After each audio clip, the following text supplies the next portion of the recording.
You're listening to Good Fit, Poor Fit, a podcast that explores the interaction between people, design, and activity.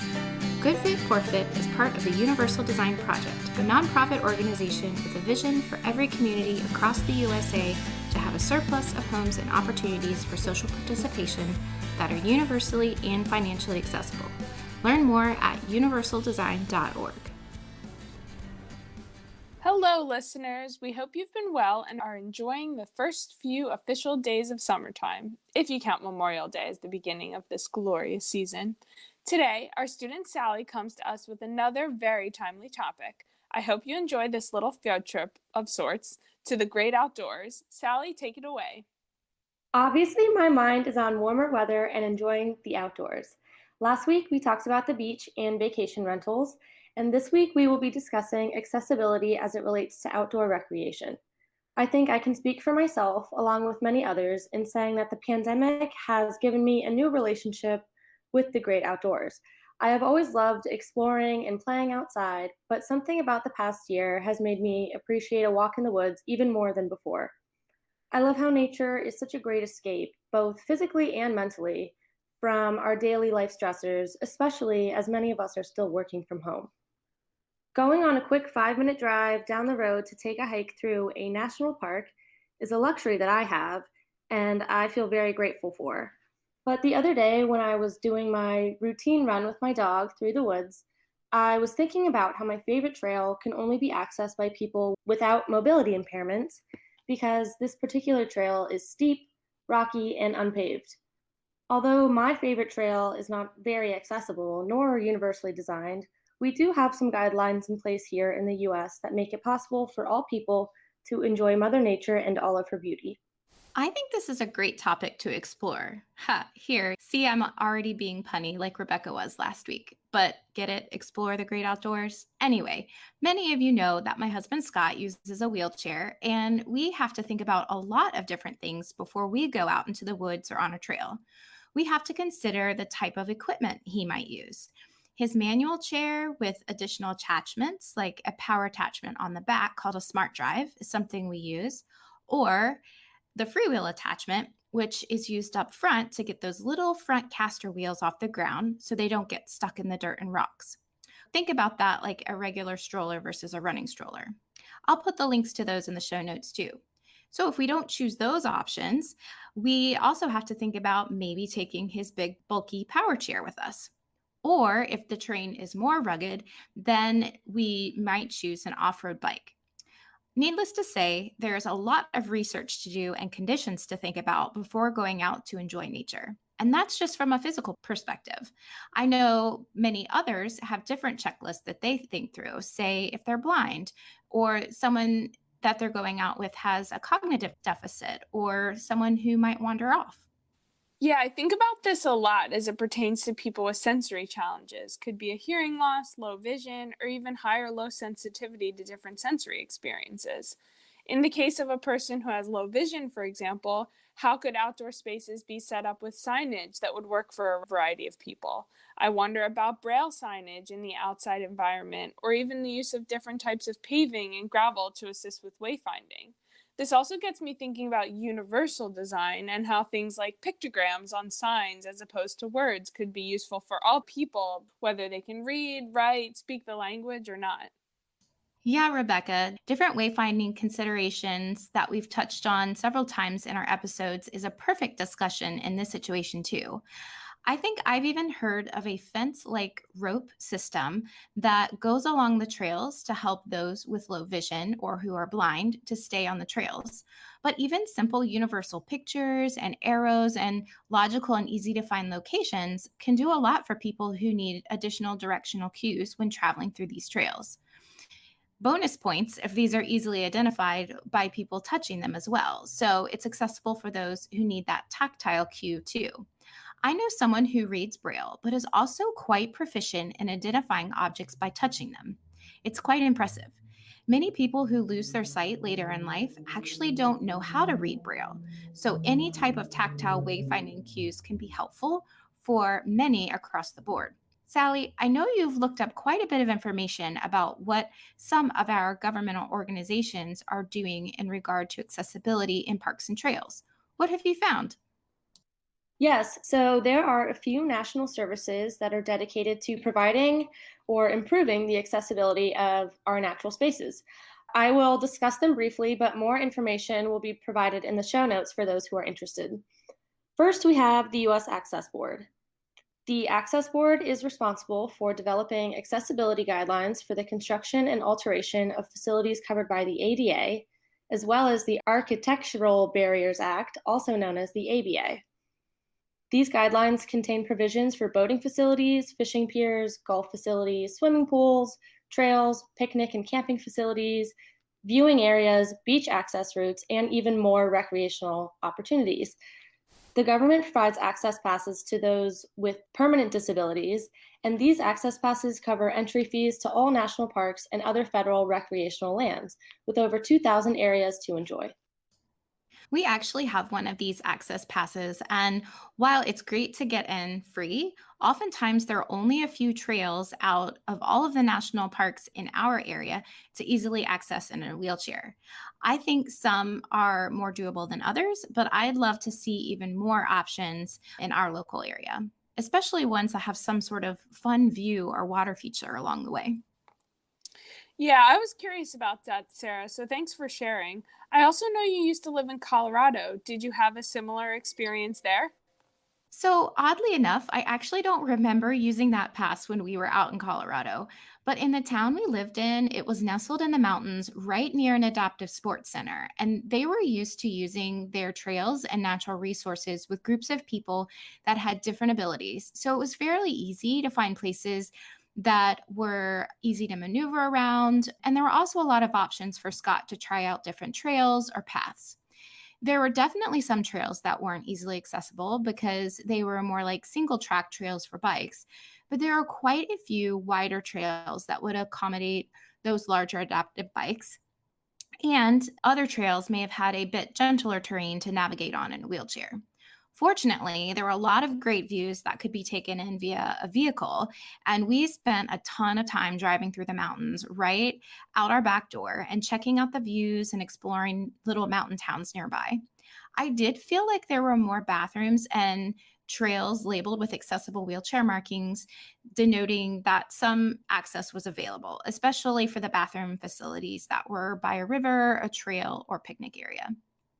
It seems like Colorado has some pretty cool recreation for all people, but I will touch on that more later in the episode. So before we move forward, I want to mention a couple more organizations or services that we have here in the US. The National Park and National Forest Services both have guidelines that are enforced to make America's natural lands more accessible to all. The US Forest Service is a part of our US Department of Agriculture, and they have published outdoor recreation and trail accessibility documents that are legally enforceable standards for facilities, routes, and features within the National Forest System.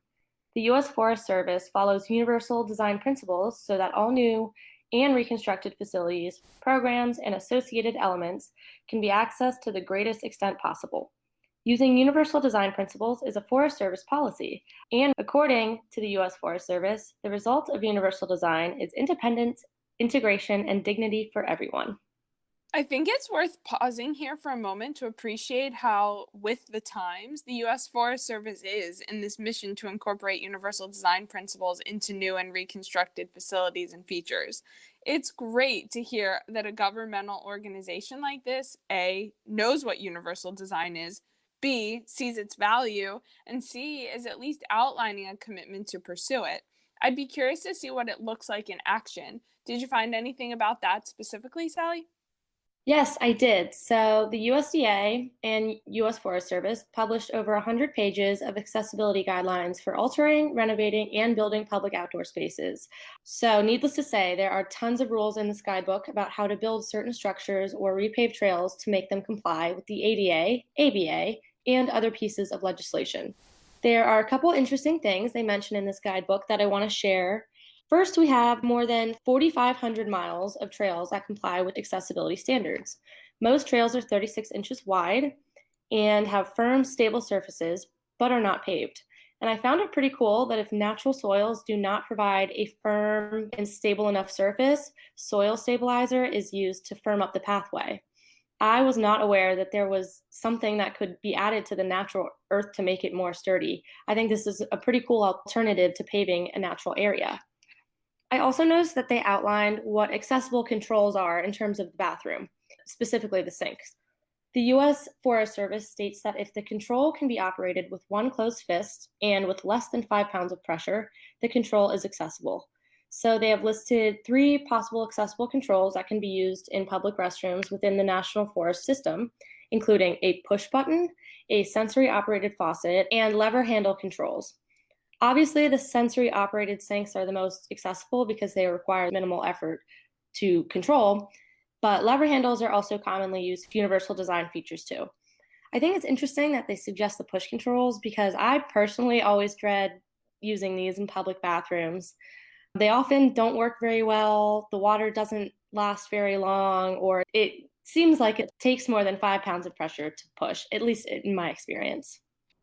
Yeah, I actually agree with that as well. Those push button ones are kind of annoying because the water turns off before you even have the soap off of your hands. But I actually found that pretty interesting about the path types and the widths of paths that you mentioned that they outline, as well as this soil stabilizer to firm up the pathway. I had no idea about that either. And it really does give people a different experience other than a paved pathway because they've found the solution in making it firm. I think it's actually quite encouraging that they're also providing specific guidelines and suggestions on exactly what to do in the trails, as well as in the bathroom facilities, to help give people pointers on how to make things more functional. They're taking out the guesswork and giving people a clear direction to go. Absolutely. And another program that is dedicated to embodying the principles of universal design is the National Center on Accessibility, also known as the NCA. The NCA was established through a partnership between Indiana University and the National Park Service, and they claim to be leading the parks and recreation professions in welcoming people with disabilities and in creating fully inclusive recreation environments for all to enjoy. I actually want to read an excerpt from their website because I couldn't have said it better myself. At NCA, we believe that the principles of universal design and inclusion are important factors for achieving personal wellness and building healthy communities. Among people with disabilities, recreation and active leisure pursuits are vital for rehabilitation from illness or injury, prevention of disease, longevity, mental health, and sustained quality of experiences across the lifespan. What an awesome perspective that the NCA has on this topic. This makes me feel really optimistic about the future of universal design and its more widespread understanding and use. So, we just learned about how the US has created or further developed existing programs and legislation that promote inclusion in outdoor spaces. But how can people actually find and participate in these accessible recreation opportunities? The National Park Service, also known as NPS, is also committed to providing indoor and outdoor recreation opportunities to all Americans as they strive to make our parks, monuments, and historic sites available to all. You can use the NPS website to locate all accessible parks across the country. You can click on the handicap icon on the map to learn more about accessible features and services that particular park has to offer. Clicking on an icon will redirect you to a page about that park and the accessibility features it offers so you can do your research before planning a trip. I also found a pretty cool blog post on tripsavvy.com that is a guide to national parks for those with disabilities. In this post, accessible parks are listed by region, so it's easy to find a park that is closest to where you're located. And the author makes a few suggestions when preparing for your visit. She first suggests obtaining an access pass, which we have talked about, and she also suggests calling the park beforehand to clarify the accessibility services and accommodations that are available at that site or park. As I said, this information should be on the National Park Service website, but it is always smart to call ahead just to double check. She also suggests considering looking at different park websites and checking calendars to see if there are any special programs scheduled for people with disabilities. I actually didn't know about these resources. I can see where this would be super helpful to research before packing up the entire family for a day trip or maybe something that's a bit longer, especially if you don't know people in that area of the country to ask about that information. Great find, Sally. I think the government websites are pretty informative, at least from what I've seen in my research, but I would love to hear from you or one of our listeners if they are actually as helpful as they seem. So, recreation.gov is another website that seems great for finding accessible places and activities. And there's actually a filter feature on this website, and you can specify a range of preferences, including recreation site type, activity, and accessibility needs. But just like the vacation rental sites we talked about last week, I ran into a similar problem here with the filter options. It takes a little bit more digging to discover what makes the search results accessible. There aren't many pictures or measurements on this site, so it would probably be in your best interest to make a call to the park ranger to discuss the accessibility features. NewHorizons.org has accessibility information organized by state. Some of the information on this site includes accessible parks or outdoor spaces and a brief description of the location, but most of the information provided is related to state-specific accessibility guidelines. This site also provides links to state park finders, which also have similar accessibility features as recreation.gov, which makes it a bit easier to narrow down your options. The last site I stumbled upon in my research was TrailLink. On this site, you can view wheelchair accessible trails by state. This is a great resource for those who are looking to bypass the large national parks and instead enjoy time outdoors in their local communities. Many of these trail options are more casual. This site also has a filter feature, but it's pretty unique. You can filter options based on trail length, activity type, including wheelchair accessible activities, and the trail surface, which I think is pretty cool to be able to get this specific in the filter options. This specificity is what I was hoping to see on the travel sites like Airbnb and Vrbo. The TrailLink site gives you some basic information and allows you to browse through pictures, which can help recreationists pick a trail that best suits their needs. TrailLink is free, but in order to start your search, the site does require you to make an account. Wow, Sally, you are becoming quite the expert on all kinds of accessible travel and leisure opportunities. You could have the start of a nice business here. Are you sure you don't want to be a very niche travel agent? Also, Sarah, I'm curious, have you and Scott used any of these resources to find outdoor experiences that work for your family? So, we actually haven't used many of these resources, and I'm not sure I knew they even existed. Oftentimes, I think we just assume a lot of these places wouldn't be easy to access. But, Sally, I think you've given me some encouragement to check them out, and I hope to encourage some of our listeners to do the same and share the resources with others. I do have to agree, though, from what you stated above, it would be interesting to see how accurate the accessibility info is in regard to the filters that are used on the individual sites.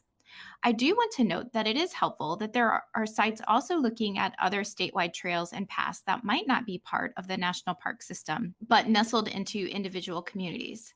We have a few nice paved options close to us, one that has a great option for our 2.5-year-old as well.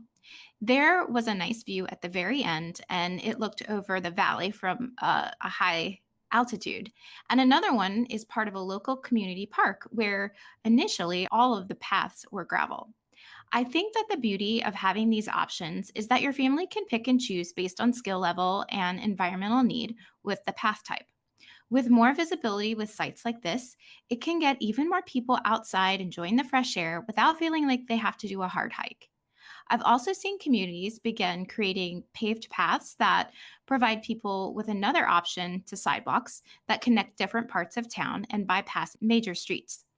I've seen some communities also think of fun activities to provide along the way for people to stop and eat at a pavilion or play at a playground to even get more fun opportunities in with family and friends. There's even some work being done in turning old railroad track locations into trails as well. You can check that out at railstotrails.org. Now that is pretty cool and something I am curious to learn more about. So, now that we've talked about where to find these accessible recreation opportunities, I want to hear a little bit more about noteworthy programs and adventures that are available to those with functional limitations. Sally, what can you tell me? The first program I stumbled upon in my research is called the Breckenridge Outdoor Education Center, and they provide outdoor learning experiences to people with all abilities in Colorado. Their experiences include adaptive skiing and snowboarding, rock climbing, canoeing, whitewater rafting, ropes courses, and hiking. The Breckenridge Outdoor Education Center hosts a number of adaptive retreats throughout the year.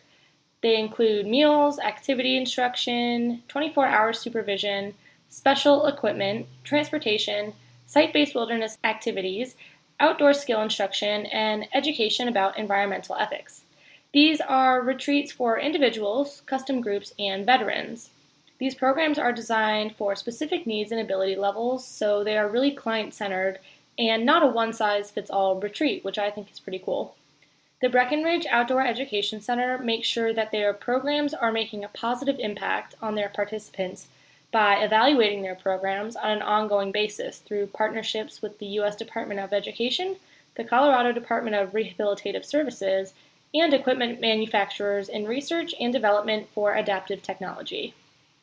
This is so cool. I would love to see one of these programs in action or honestly even participate.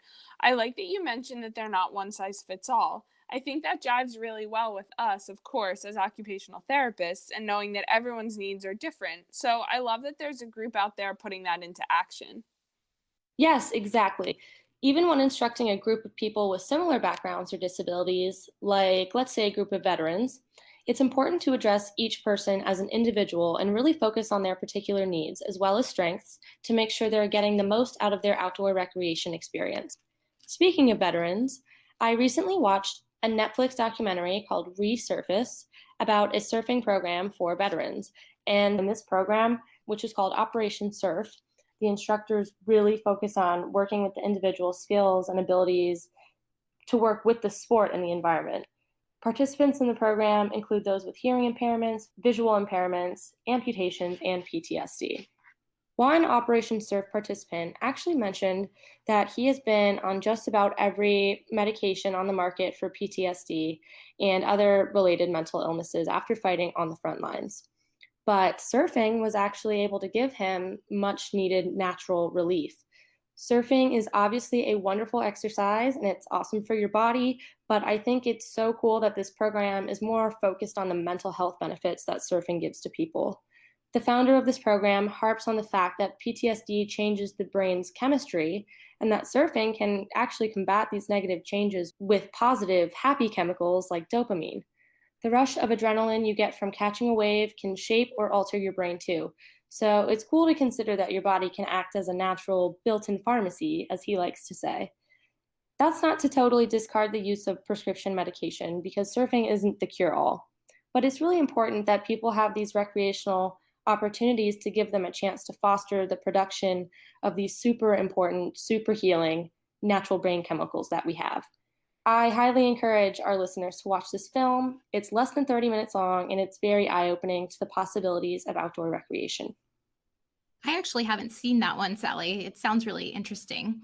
I have had the opportunity to connect with veterans over the years, and I can see where providing opportunities like this could provide other ways to manage PTSD symptoms and participate in an activity with others who have similar struggles.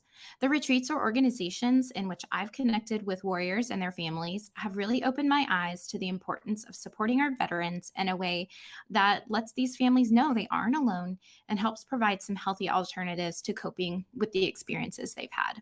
There's definitely something about being out in nature that helps reset our thinking and gives us an opportunity to recharge and learn new skills to help us physically, mentally, and emotionally.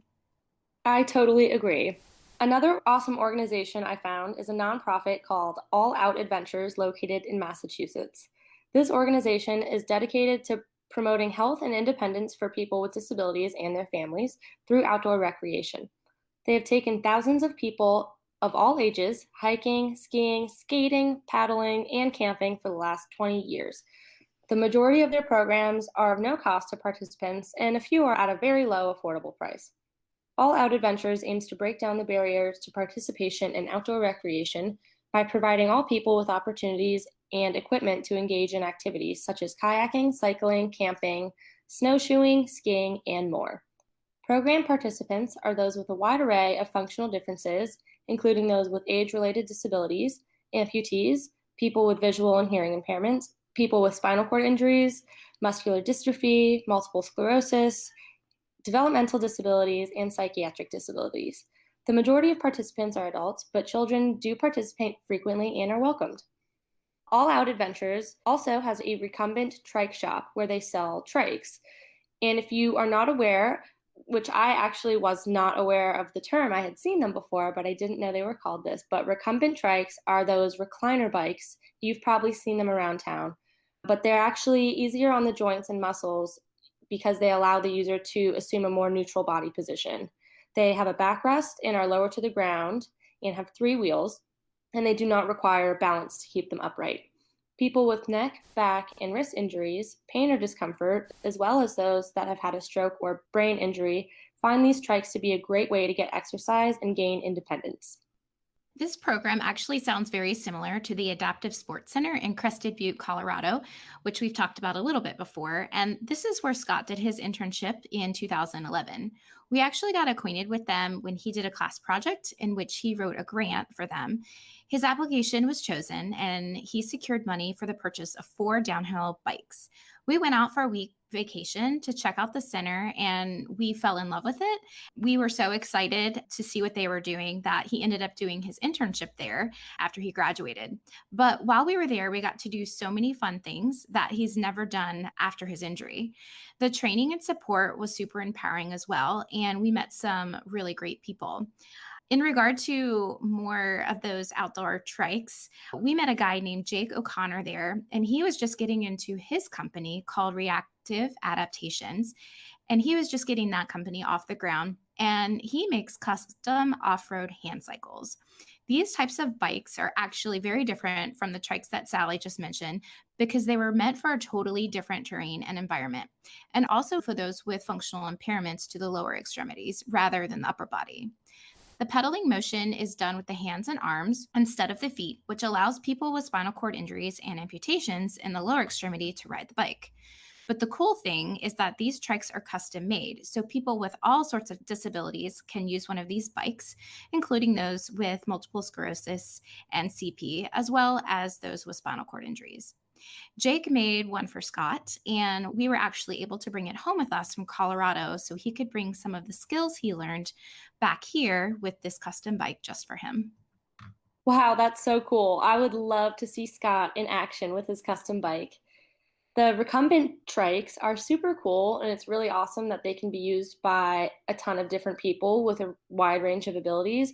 But there is something so amazing about these off road hand cycles because they allow people with disabilities to really submerge themselves within nature. There is something much different about going on a bike ride down a paved path, like maybe in your neighborhood, and really getting that true off road, rugged nature experience where you are one with the landscape. For a lot of people who really connect with nature and find solace in the outdoors, being able to go mountain biking through rugged terrain independently is a much more valuable experience and more gratifying than using maybe some more basic equipment and paved paths to get their outdoor recreation in. Not that that's a bad thing, but it's really great that there are adventures and equipment available to people with a wide variety of recreation interests. Yeah, I agree. A few of the individuals I met through the Adaptive Sports Center echoed your statements above. Many didn't even think it was possible to be able to get out and enjoy nature like this again. To be taught the skills and to be shown what's possible is life changing and life giving to those who struggle with the daily life and challenges after an illness, injury, or those who are living with a chronic condition. Life giving is such a good way to put it. I truly believe that all people benefit greatly from outdoor recreation, whether it's a simple walk in the woods or an adaptive bike adventure through the mountains. Participating in play and leisure outdoors is a wonderful way to improve physical health and boost mental well being at the same time. For those who love to adventure with friends and family, it is also a great way to socialize and make memories with the ones you love, as well as meet new friends along the way. Good physical and mental health and opportunities for socialization contribute to enhancing an individual's quality of life, so outdoor recreation should be enjoyed by all.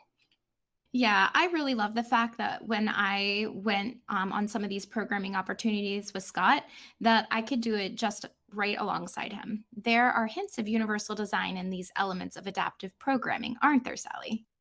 Absolutely, because even though these programs, adventures, and equipment we have discussed are not necessarily universally designed, they are actually contributing to a world that is more accessible to all. By having special programs for those that cannot participate in quote unquote standard recreation opportunities, we are bridging the gap between people with disabilities and people without disabilities. The knowledge and skills people gain from these programs are so valuable in allowing all people, regardless of ability, to participate in recreation side by side. When people come home after one of these accessible retreats, they can use the skills they have learned and maybe their new equipment, like Scott does now, and continue participating in their preferred outdoor recreation in their own home environment. Coupled with accessible outdoor spaces, accessible adventures, programs, and adapted equipment can be so helpful in getting all people involved with the great outdoors. I absolutely agree, Sally. Thank you for bringing this idea to the table and sharing all of these outstanding resources. I hope that what we've discussed today is only the beginning, and in the coming years, we see more and more people be able to be active participants in the great outdoors and able to soak up all the beauty that this earth has to offer. I couldn't agree more. It's an exciting thing to think about. And thank you to you and Sarah for exploring this topic with me, as it's not our usual good fit, poor fit content. Speaking of our podcast content, this is actually our 49th episode, which means the next one will be our 50th, which we are all very excited for. We would love to make the 50th episode extra special by including some content from you, our valued listeners. So please let us know if there's a certain topic you love learning about, a favorite episode you have, a favorite product we have discussed, or anything you found to be valuable in influencing your own life or home design. Please send suggestions for our 50th episode to podcast@universaldesign.org. We look forward to hearing from you. Yes, I can't wait to hear some of your favorite things about Good Fit, Poor Fit, and I'm looking forward to including them in our 50th episode. Until next time, listeners, have a great day and maybe check out a few outdoor trails and some of the resources Sally shared. Happy exploring! Thanks for listening to Good Fit, Poor Fit. I'm your host, Sarah Pruitt, Program Director and Occupational Therapist at the Universal Design Project. Learn more about our work at universaldesign.org and find more episodes and links to subscribe at goodfitpoorfit.com. If you have questions or topics you'd like to discuss, email us at podcast@universaldesign.org. Thanks for fitting us into your day.